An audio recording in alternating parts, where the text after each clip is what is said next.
At the United Nations Security Council, America holds one permanent seat. But when it comes to weapons, the world's largest arms exporter is often seen as sitting on two chairs. They say there isn't an international embargo on arms preventing them from doing that. That is a fact. But that doesn't change the immorality of supplying a dictatorial regime that is killing its people in massive numbers every day. And we are deeply concerned about that. As U.S. officials continue publicly scolding countries over relations with Syria, critics say the accusations are being thrown from a tremendous glass house. The U.S. is hugely hypocritical in this regard because they've long been the largest arms dealer, and most of those weapons that the U.S. has sold historically, more than $400 billion worth since the 1960s, have gone to the Middle East, and you can't argue seriously that it's made that region any more stable.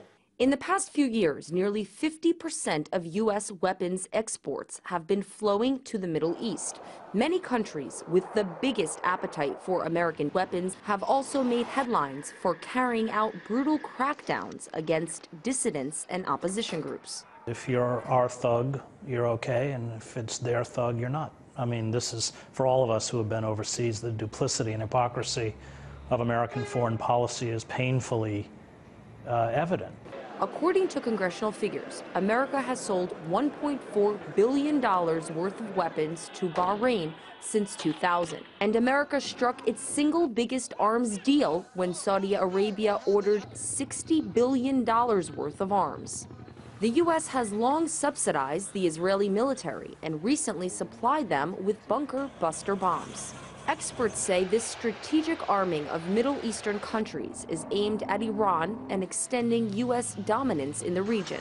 The deal that is going on right now is a massive build-up against Iran. It's not at all about, human rights issues, and it's all about some geopolitical games. FBI whistleblower Sybil Edmonds has accused America of playing particularly dirty while leading a campaign for regime change in Syria. It's not some kind of a simultaneously uprising situation where people are rebelling and then suddenly they are mysteriously armed, and mysteriously arms are being smuggled into Syria from Turkey. Well, who's providing these arms? Nobody's asking in the U.S. media.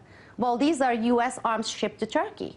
This as the U.S. military complex, flush with record revenue, continues to lobby its interests on Capitol Hill. Arms manufacturers are some of the biggest companies in America. They're some of the most powerful. Lockheed Martin, not only do they make and sell arms for the Defense Department and around the world, they're a federal contractor in many other levels. They're even involved in elections. This statue outside the UN headquarters is a symbol of global peace and nonviolence, but critics say the idea has been twisted by the U.S., which goes around advocating peace while arming countless conflicts, all for the sake of profit. Marina Portnaya, RT, New York.